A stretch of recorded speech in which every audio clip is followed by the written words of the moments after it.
Oh man, we should. You know what we should do? We should just have Mike Rutherford on. I think we've said enough. We got to have Mike on to give us some pushback on here. Yeah, we need the actual answer from the Louisville fans. All right, if this man's face is showing up in our studio, it can only mean one thing: something has gone horribly wrong with the Louisville basketball program. We really. I'll start with that, Mike. I really do feel bad. At some point, we have to have you on when you guys are in the Final Four, or you land a 5-star recruit, something. We got to do something, Tate. Like, this is bad. Well, we did when they landed a 5-star recruit. It just happened to be Brian Bowen. It was Brian Bowen. Mike, let's start here. I'll just make it very simple. What is the vibe check around Louisville? We've heard a lot of chatter from the Pat Forties of the world. Tate and I had some things to say at the top of the show. Our opinions might not matter as much because we're not in it. We're not in the thick of it. We don't live and breathe Cardinal basketball. Give us a vibe check from the Louisville fans of this Dino Gaudio situation. I was led to believe that I was coming on the program to discuss new Louisville assistant Ross McMahon's the hiring that was announced on Monday. Yes, the big news. Is that not the case? Are we doing? Are we doing something else here? Something that I'm not prepared for? In the words of Pat Forty, what in the actual hell? I might need kind of like a quick 20 to recalibrate here and get ready for this interview because I was prepared for something completely different. Oh, man. But yeah, no, I mean, every time that I come on this godforsaken podcast, it's just the worst of the worst. And it's not even like Titus half the time will text me 3 weeks in advance when Louisville's playing really great and say, look, you guys are killing it. We got to have you on to talk about this. And then invariably, right before I'm supposed to come on the show, something horrible has happened, and you a-holes forced me to talk about it for 20 minutes. Like the Zapruder film when we had the Zion comeback. Yeah, that was one of the examples. The worst part, too, is you always end every segment with, I promise, Mike, one time we're going to have you on. We're going to talk about every single time, and it never comes to fruition. We've never once done it. We've never once done it. So, Mike, answer the question point blank. Pat Forty says, shut the program down. He says, enough is enough. Louisville is the most corrupt. We've seen a lot of corruption in college basketball, but Louisville takes the cake. Why? Give us one good reason why you shouldn't just shut the program down forever now. Look, I'm going to do the podcast thing here. You ready? I like Pat, but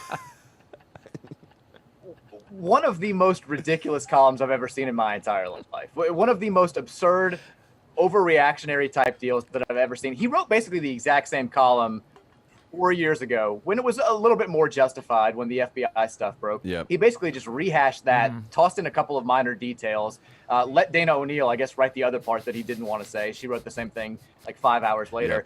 And I don't get what pushes you to the brink when it comes to this story. It's minor violations. It's a former assistant coach who got upset about being fired, making a veiled threat, walking it back now. I mean, his attorney has basically said, like, we don't want this to happen. It's a absurd story. Don't get me wrong. Like, the humor is absolutely there.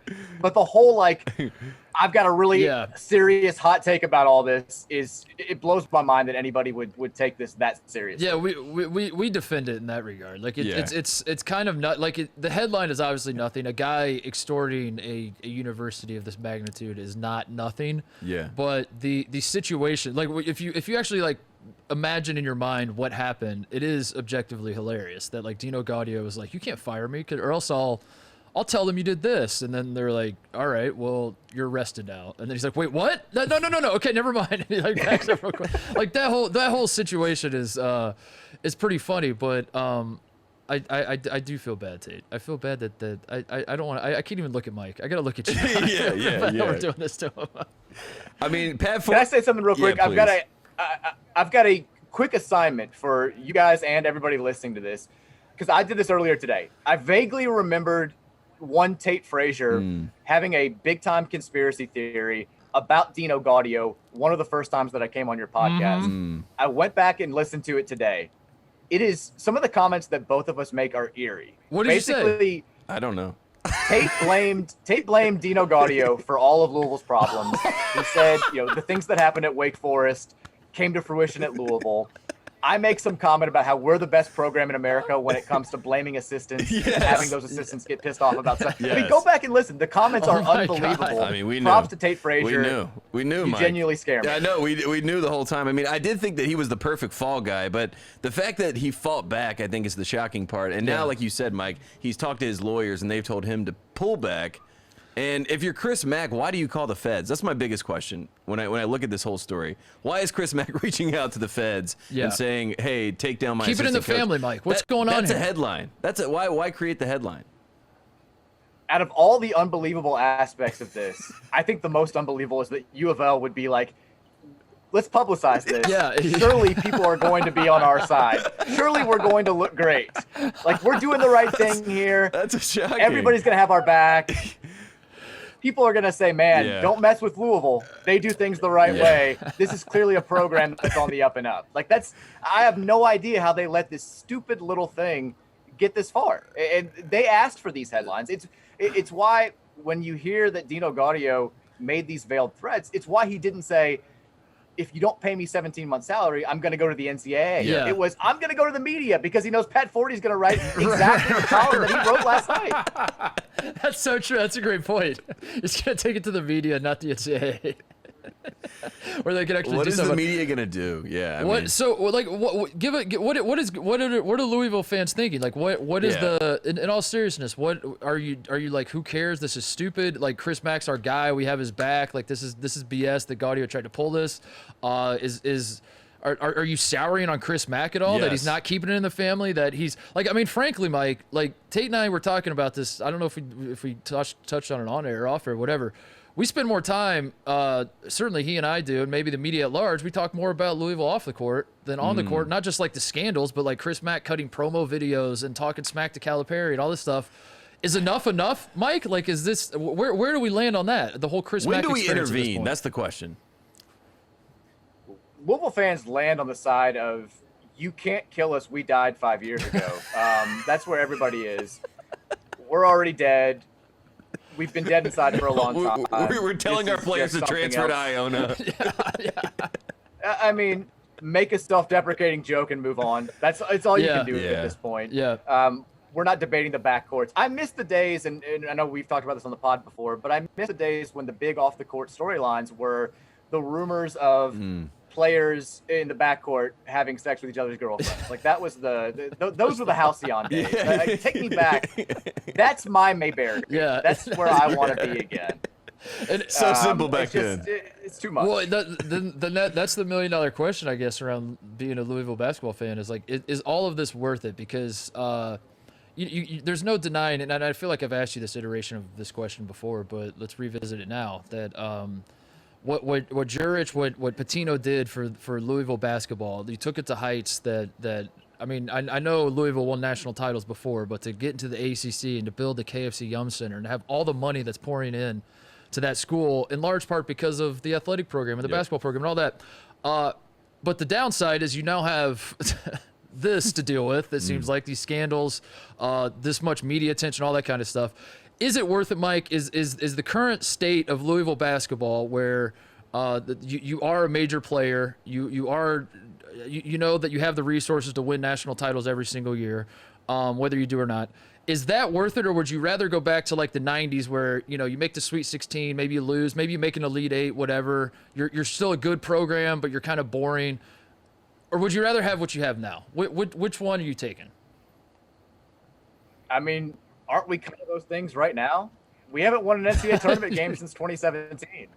Yeah. It's, I mean, like, and this year's team isn't going to be all that good. If the question is, would you trade in the 2013 national title to be rid of all of this just ugliness off the court nonsense for the past 8 years?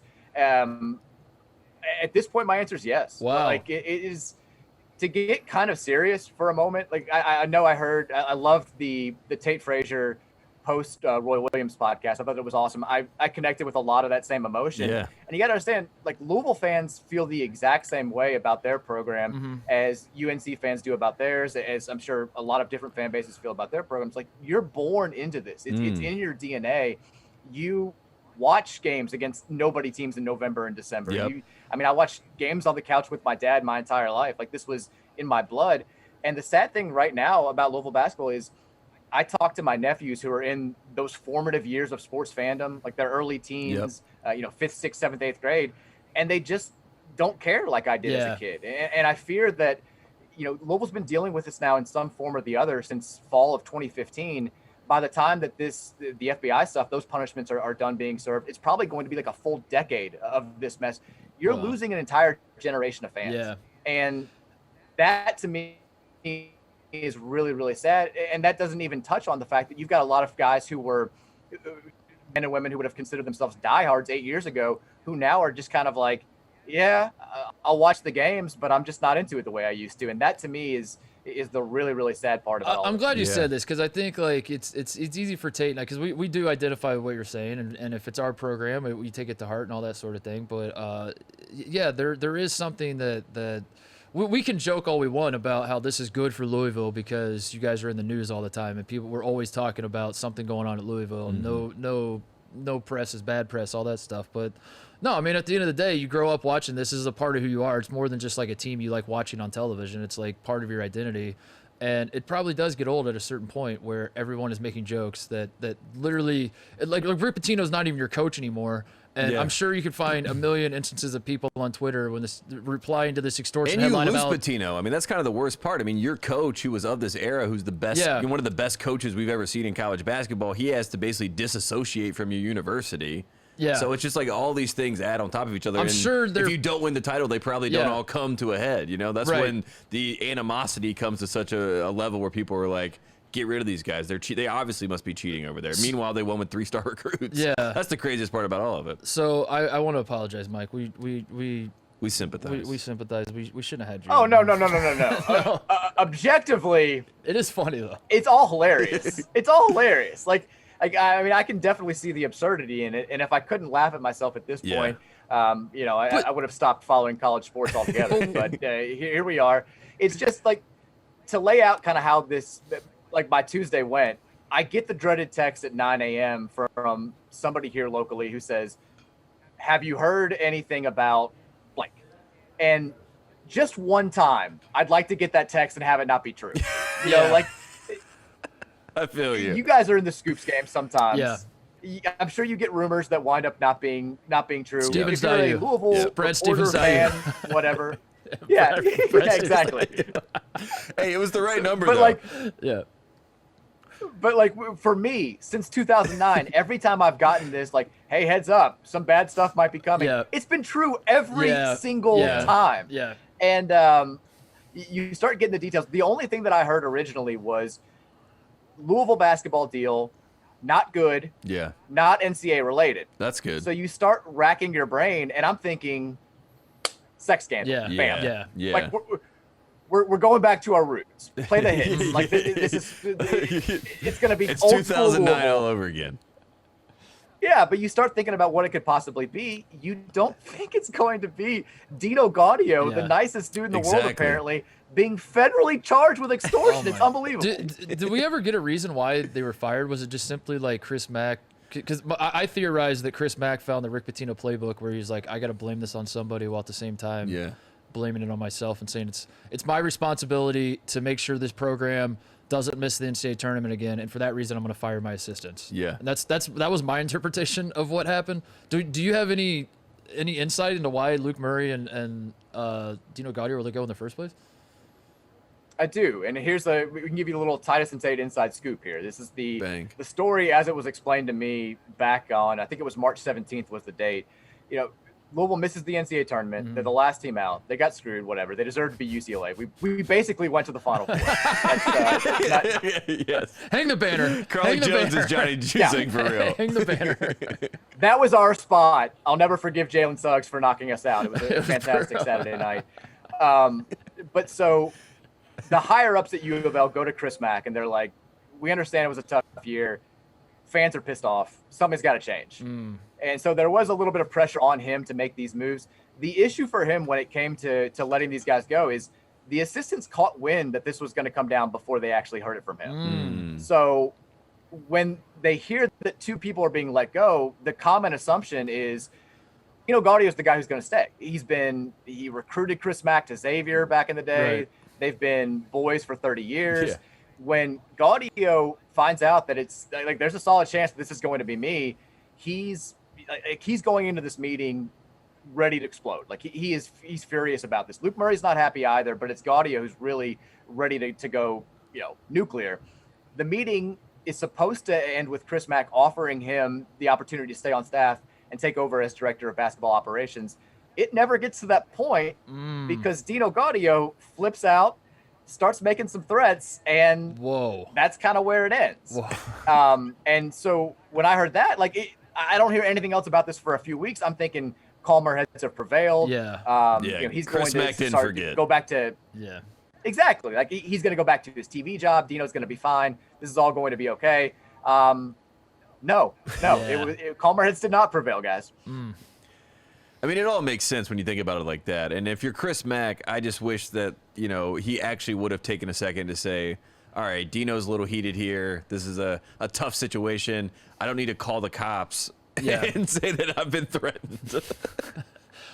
Mike, one thing we do on the show, as I'm sure you're well aware, is we will voluntarily be mouthpieces for our friends, for people who come on the show. Yes. We have, I gotta say, I gotta tap my chest. I don't think we've ever offered this to you. We do bring you on. We just laugh at you. So now let us make the peace offering. You tell us, what can we do? What's the messaging? What is the path forward for Louisville basketball from a PR standpoint? As you said, it's been a long road. You're dead inside as a fan base.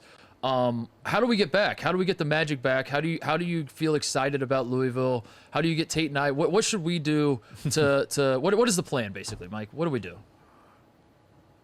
I would go with the fact that nobody owns Duke basketball more than Louisville. Ooh, okay. I like this. True. Only program that has faced Coach K at least 10 times and has a winning record. Wow. Had won 3 of 4. The last loss, obviously hurt in the ACC tournament, probably knocked us out of the NCAA tournament. But Duke had COVID, so they were cheating. It doesn't count. We should go to the tournament. That's where I would start. Also, not sure if you guys are aware of this. Current winning streak over our arch rival Kentucky. Yep. 1-0. Yep. That's what they all. Yeah, that's what every coach says. 1-0. You're trying to go 1-0. Every game you're trying to go 1-0, and Louisville did, and Kentucky didn't. So, there's that. Take that. That's a good point. Just Michael James is the name that I'm sticking to. He's coming in the 2021 class for Louisville. 6'6", shooting guard from Oak Ridge. That's I'm locking in on him. How much does losing the kid to Iona hurt? Is that just a headline that? No, that's good. That's good for Louisville. That's just another headline. That just shows that we have good relations with Patino. He can come back. Yeah. He's welcome back. What it shows is that we're living in a simulation and none of this actually matters. That's what it shows. When that news popped up on the timeline, my phone exploded more than it did the day before with the extortion stuff. Yeah. People are like, Quinn, this is unbelievable. He's going to play for Rick Pitino at Iona, and I love it. I love Quinn.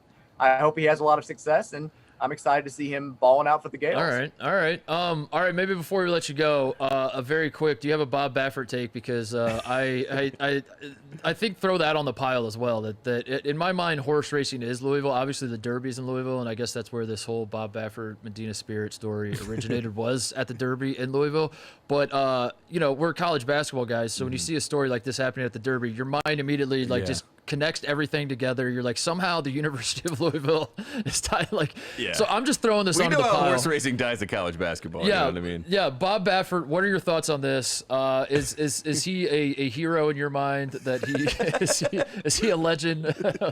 Where do you fall with Bob Baffert? First of all, congrats on making another Louisville cheater joke that 1,000 bots with 7 digits in their name on Twitter made. They got it. They got it. Real. I can see why you guys have all of those bots. I was all the. That was me. I was those bots. Those are my burners. Those are bots.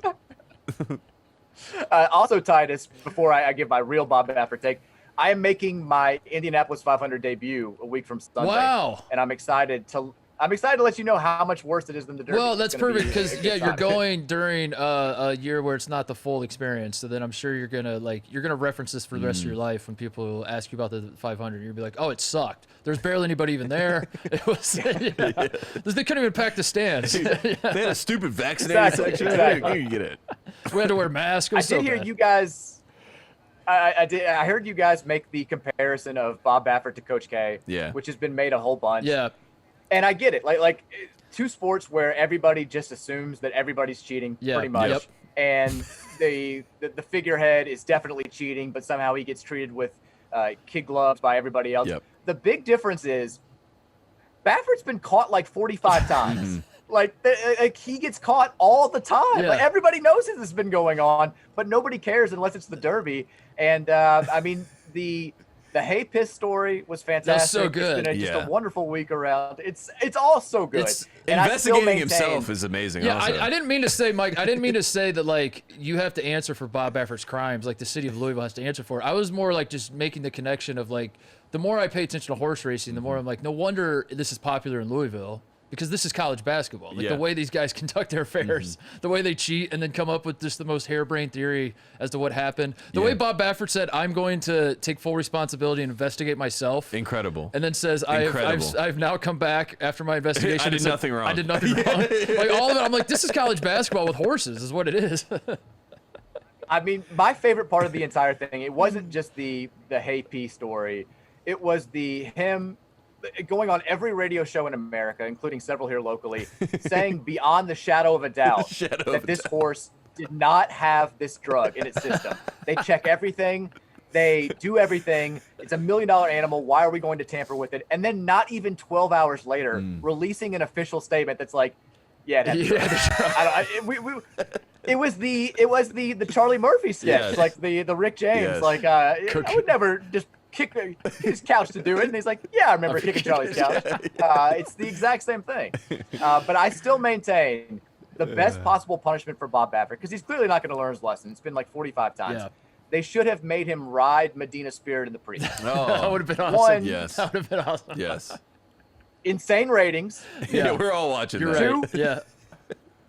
He's never cheating again. Yeah. He's never cheating again. Yeah, he doesn't want to go that fast. Make it happen. My favorite part that we haven't touched on yet is when Bob Baffert do these interviews, he would say how bad he feels for the horse. And, like, the horse is under immense stress, like, dealing with this. And I don't like how they're dragging the horse. And I'm just watching this like, it's a horse. It's a horse. It's okay. It's all right. I mean, he said that he didn't want to go to the Preakness because he didn't want to be a distraction. Yeah.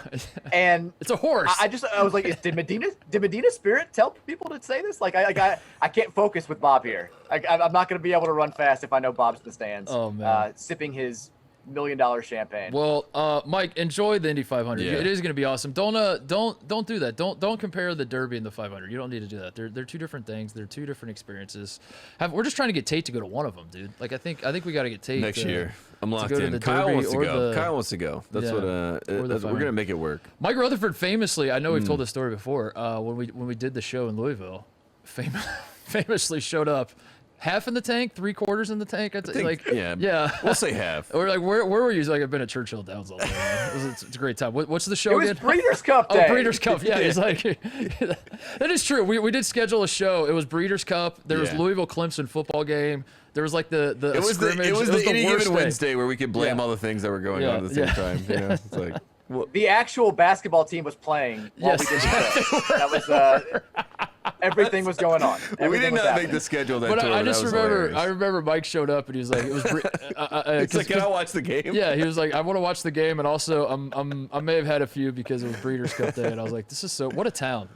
Yeah, love Louisville, by the way. I think that's why we're so concerned, because we love Louisville. Mike, I'm gonna end this the way I end every appearance that you have on the show. We got to have you on. Something good happens. Yeah, please, for the good headline.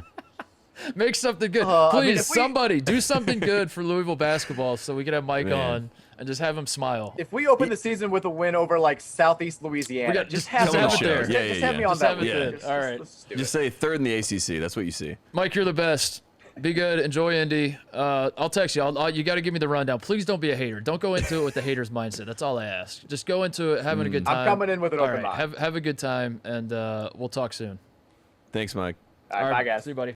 Hey there. Thanks for watching Titus and Tate. For the full friend of the program experience, subscribe right below and come join us for all things college basketball. The action is heating up. Come join Titus and Tate.